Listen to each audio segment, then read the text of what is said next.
Hi everyone, అందరికీ నమస్కారం. నేను మీ అనన్య నాగల్ల. సో ఈరోజు నేను మీ అందరికీ ఒక ఇంపార్టెంట్ విషయం చెప్తామని అనుకుంటున్నాను అండి. ఏంటి అంటే ఈ విషయం నాకు ఎక్స్పీరియన్స్ అయిపోయిన తర్వాత నా ఫ్రెండ్స్ దగ్గర నుంచి వాళ్ళందరి దగ్గర నుంచి విన్న తర్వాత నాకు తెలిసింది ఏంటి అంటే this is a very big serious issue.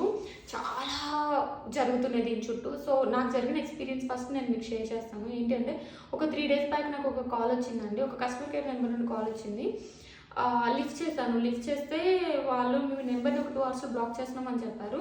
నాకు అర్థం కాలేదు బ్లాక్ చేయడం ఏంటి, అసలు ఏంటో జరుగుతుందో తెలుసుకుందామని 9కి ప్రెస్ చేయండి. ఒక ఫీమేల్ మాట్లాడింది. 9 ప్రెస్ చేయండి, ఏంటి ఫర్దర్ డీటెయిల్స్ కోసం అంటే 9 ప్రెస్ చేశాను కస్టమర్ కేర్ పర్సన్తో మాట్లాడదాము అని చెప్పేసి. ఆ పర్సన్ చెప్పాడు, Feb 8, 2024 ముంబై అంధేరిలో మీ దగ్గర నుంచి ఒక సిమ్, మీ ఆధార్ కార్డ్ని యూజ్ చేసి ఒక సిమ్ తీసుకున్నారండి. ఆ సిమ్ ఏంటి అంటే చాలా ఫ్రాడ్ కేసెస్ జరుగుతున్నాయి, దాంట్లోంచి మనీ లాండరింగ్ ఆ కేసెస్ అన్ని నడుస్తున్నాయి. సో ఆ సిమ్ బ్లాక్ చేస్తున్నాము.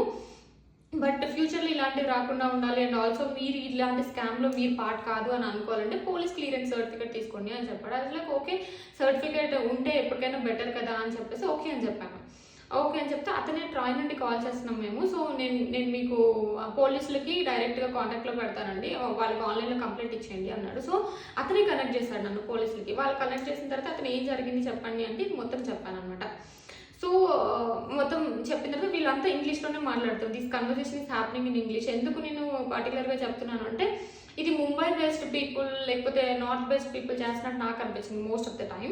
సో వాళ్ళు నన్ను ముంబై పోలీస్ స్టేషన్కి రమ్మంటే నేను హైదరాబాద్ నుండి అండి అంటే ఓకే, హైదరాబాద్ నుంచి అయితే ఒక స్కైప్ నుండి ఒక వీడియో కాల్ కంప్లైంట్ ఇవ్వండి, మాకు సరిపోతుంది, మేము యాక్షన్ తీసుకుంటాము, మీకు పోలీస్ క్లియరెన్స్ సర్టిఫికేట్ ఇస్తామని చెప్పారు. ఓకే అని చెప్పాను. స్కైప్ కాల్ చేస్తే రికార్డింగ్ పిఎస్ అనే ఐడి నుండి వాళ్ళు వీడియో కాల్ చేయడం జరిగింది. నాకు ఇచ్చారు ఐడి, నేను ఆ ఐడికి వీడియో కాల్ చేశాను అనమాట. వీడియో కాల్ చేసిన వెంటనే అతను ఏం చెప్పాడంటే మీ మొబైల్లో యాక్టివ్ ఇంటర్నెట్ కనెక్షన్ ఉందా అని అడిగాడు. ఉంది అన్నాను. మీ మొబైల్లో ఛార్జింగ్ ఉందా అన్నాడు. ఛార్జింగ్ ఉంది అన్నాను. అండ్ ఆల్సో మీరు వీడియో కాల్లో మాకు కంప్లైంట్ చేస్తున్నప్పుడు థర్డ్ పర్సన్ ఇంటరాక్షన్ ఏమీ ఉండకూడదు, అంటే వీడియోలోకి థర్డ్ పర్సన్ రావద్దు, కంప్లైంట్ కాబట్టి నేను మీరు ముంబై పోలీస్ సిస్టమ్ ట్రాక్ చేస్తున్నాం కాబట్టి ఇది మళ్ళీ మీ కంప్లైంట్ని వ్యాలిడ్ కంప్లైంట్ లాగా తీసుకోవడానికి ఉండదు అని చెప్పాడు. సో ఐ లైక్ ఓకే, పక్కన ఎవరు మా మమ్మీ వాళ్ళు మాట్లాడుతుంటే వద్దు అన్నాను. హీ టోల్డ్ మీ లైక్ వేరే రూమ్లోకి వెళ్ళి కంప్లైంట్ ఇవ్వండి అన్నాడు. ఓకే అని చెప్పేసి ఒక రూమ్లోకి వచ్చి కంప్లైంట్ ఇవ్వడం స్టార్ట్ చేశాను. ఏమేమి జరిగిందో చెప్పాను. అతను వెంటనే ఏం చేశాడంటే వేరే వాళ్ళ ఎగ్జిక్యూటివ్తో మాట్లాడతానండి, మీ ఆధార్ నెంబర్ తీసుకున్నాడు. అప్పటికే ఆధార్ నెంబర్ మీద ఏమేమి నెంబర్స్ ఇంకా తీసుకున్నారు అని చెప్పేసి ఎగ్జిక్యూటివ్ సంథింగ్ ఒక పర్సన్తో మాట్లాడతాను అని చెప్పేసి మా ఆఫీషియల్స్తో మాట్లాడతాను అని చెప్పేసి వాకీ టాకీలో ఎలాగైతే కాపీ దిస్ సంథింగ్ అలా మాట్లాడతారు కదా రోజు అట్లా వాళ్ళు మాట్లాడుతున్నారు అనమాట. ఈ కెన్ యూ కాపీ దిస్, ఈ మొబైల్ నెంబర్ పైన ఈ ఆధార్ నెంబర్ పైన ఏదన్నా డీటెయిల్స్ ఉన్నాయా, ఏదన్నా అకౌంట్ నెంబర్స్ ఎవరైనా తీసుకున్నారా అని అడిగారు. ఓకే, వాళ్ళు వెంటనే షాక్ అయ్యి oh my God this account has 25 account numbers, 25 account numbers, Jammu Kashmir, Delhi, అక్కడ మనీ లాండరింగ్, డ్రగ్స్ కేస్, ఇలా చాలా వాటిలో ఇన్వాల్వ్ అయ్యింది అకౌంట్ నెంబర్స్ అన్ని అని చెప్పి కమిషన్ బేస్డ్ మీద వర్క్ చేస్తుంది ఇది అని చెప్పేసి ఏదో చాలా పెద్దగా మాట్లాడేశాడు అనమాట. వెంటనే ఆ పోలీస్ ఆఫీసర్ నాతో మాట్లాడడం వీడియో కాల్లో ఫస్ట్ చూడంగానే అతను ఒక పోలీస్ డ్రెస్ వేసుకొని మన పోలీస్ స్టేషన్ ఎలా ఉందో అలానే ఉంది.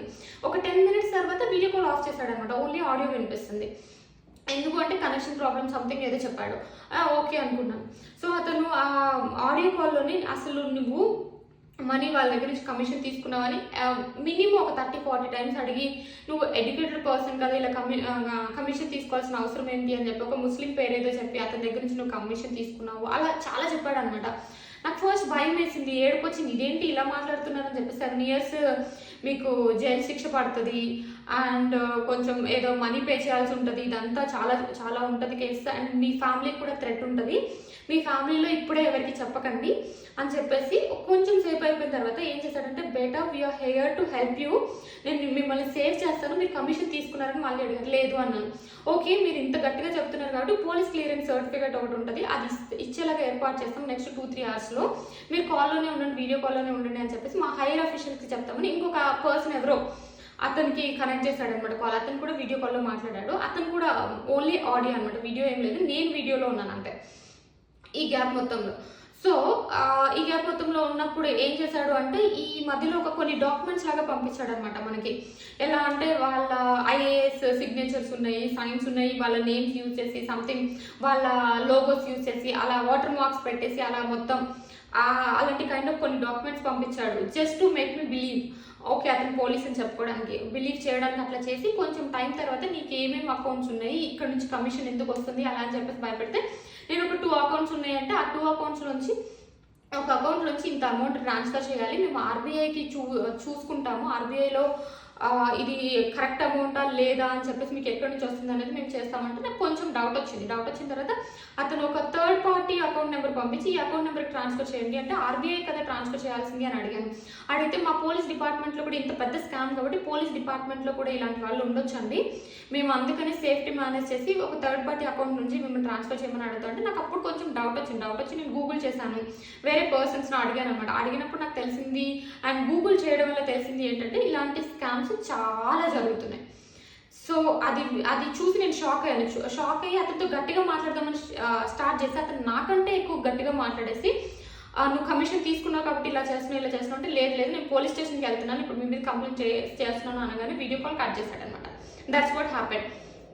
ఇలా జరిగిన తర్వాత నాకు అర్థమైంది, నా ఫ్రెండ్స్తో షేర్ చేసినప్పుడు నాకు అర్థమైంది ఏంటి అంటే చాలా జరుగుతున్నాయండి ఇలా. You have to be really careful. అంటే ఒక్కొక్కరికి ఇలానే కాదు, ఒక్కొక్కరికి ఒక్కొక్కలాగా. ఇప్పుడు నాకు మెయిన్గా అనిపించింది ఏంటి అంటే అమ్మాయిలని భయం, లేకపోతే మీ ఫ్యామిలీ మెంబర్స్ ఎవరో ప్రాబ్లంలో ఉన్నారు మనీ ట్రాన్స్ఫర్ చేయండి అని అడుగుతున్నారు. మాక్సిమం అబ్బాయిలు దానికి భయపడరు, లొంగరు కాబట్టి ఆశ పెడుతున్నారు. లైక్ మీరు ఇంత అమౌంట్ ఇస్తే, ఇప్పుడు ఫర్ ఎగ్జాంపుల్ స్టాక్ మార్కెట్లో స్కామ్స్ లాగా మీరు ఇంత అమౌంట్ ఇస్తే మీకు డైలీ ఇంత అమౌంట్ ఇస్తాము, ఇంత ట్రాన్స్ఫర్ చేస్తామని చెప్పేసి ఆశ పెడుతున్నారు. ఆర్ ఎల్స్ మీ ఇమేజెస్ మా దగ్గర కొన్ని ఉన్నాయి అది ఇది అని చెప్పేసి ఏది జరిగినా అండి వాళ్ళు మనీ అడుగుతున్నారు అంటే that comes under cyber crime. ఎందుకంటే ఇలా చాలా జరుగుతున్నాయి, చాలా వేస్లో జరుగుతున్నాయి. మనకు అసలు ఇమాజిన్ కూడా చేసుకోలేము వాళ్ళకున్న నెట్వర్క్ చూస్తే. కొంతమంది కస్టమర్ కేర్స్ నడుపుతున్నారు అంటే మనం అర్థం చేసుకోవచ్చు. నేను సైబర్ క్రైమ్ డిపార్ట్మెంట్కి వెళ్ళినప్పుడు అండ్ ఆల్సో నా బ్యాంక్ అకౌంట్ బ్రాంచ్ దగ్గరికి వెళ్ళినప్పుడు నాకు తెలిసింది ఏంటంటే ఇలాంటివి ఇంతకుముందు వీక్లీ వన్స్ 2 days ఒకటో జరిగేది, ఇప్పుడు బ్యాంక్ బ్రాంచెస్లో ఎవ్రీడే 2-3 కంప్లైంట్స్ ఉంటున్నాయి. అంటే అర్థం చేసుకోవచ్చు ఇది ఎంత పెద్ద రేంజ్లో ఉందో. సో నేను ఒక 2 things చెప్దాం అనుకుంటున్నానండి. ఒకవేళ మనకి ఏ ఎమోషన్ అయినా, భయం కానీ ఆశ కానీ ఏ ఎమోషన్ అయినా యూజ్ చేసి వాళ్ళని భయపెట్టి మనం డబ్బులు అడుగుతున్నారు అంటే that is a scam. So అది గుర్తుపెట్టుకోండి ఫస్ట్ థింగ్. అండ్ ఆల్సో మీరు ఫర్ ఎగ్జాంపుల్ అలా డబ్బులు ఎవరికైనా ట్రాన్స్ఫర్ చేశారు భయంతోనో, అండర్ ఎనీ సర్కమ్స్టాన్సెస్ మీకు ఇవేమి తెలియకుండా డబ్బులు ట్రాన్స్ఫర్ చేశారు అంటే వెంటనే 1930కి కాల్ చేయండి. వాళ్ళు మన అకౌంట్ని ఫ్రీజ్ చేస్తారు అండ్ ఆల్సో ఆ అకౌంట్ని కూడా ఫ్రీజ్ చేస్తారు. ఇన్ కేస్ వాళ్ళు డబ్బులు అప్పటికే ట్రాన్స్ఫర్ చేయకపోతే అకౌంట్ ఫ్రీజ్లో ఉంటుంది. అట్లీస్ట్ కొంచెమన్నా మన మనీ మనకు వచ్చే ఛాన్స్ ఉంటుంది. సో ఓకేనా, ఇవి 2 things అండి. మీరు ఇవి చాలా బాగా గుర్తుపెట్టుకోండి. నేను చాలా ఎక్స్పీరియన్సెస్ వింటున్నాను ఈ మధ్య ఒక్కొక్కరికి ఏమేమి జరిగిందో. సో మీకేమన్నా జరిగితే వెంటనే మీకు దగ్గర వాళ్ళతో షేర్ చేసుకోండి అండ్ ఆల్సో సైబర్ క్రైమ్లో రిపోర్ట్ చేయండి. ఇట్ ఈస్ రియల్లీ ఇంపార్టెంట్ అండి. పోలీసులు వాళ్ళందరినీ పట్టుకోవడానికి చాలా ఇంపార్టెంట్ అవుతుంది మనం ఇచ్చే కంప్లైంట్ అనేది. సో మీకు కానీ మీకు తెలిసిన వాళ్ళకి కానీ ఇలాంటి ఎక్స్పీరియన్సెస్ జరిగితే కామెంట్ సెక్షన్లో చేయండి. సో వాళ్ళు బేసికలీ ఒక్కటే వేలో ఏం వెళ్ళట్లేదు, చాలా వేస్ ఉంటుంది, అందరికీ తెలుసుకోవడానికి ఛాన్స్ ఉంటుంది. అండ్ ఆల్సో ఈ వీడియోని మీకు తెలిసిన వాళ్ళకి చాలా మందికి ఆర్ ఎల్స్ మీకు ప్రాబ్లంలో ఉన్న వాళ్ళ ఎవరికైనా షేర్ చేయండి. ప్రాబ్లమ్ ఇన్ ద సెన్స్ ఇలా అవుతుంది అని చెప్పేసి అవేర్నెస్ కల్పించడానికి. సో అది మనందరికీ యూజ్ అవుతుంది. Thank you so much.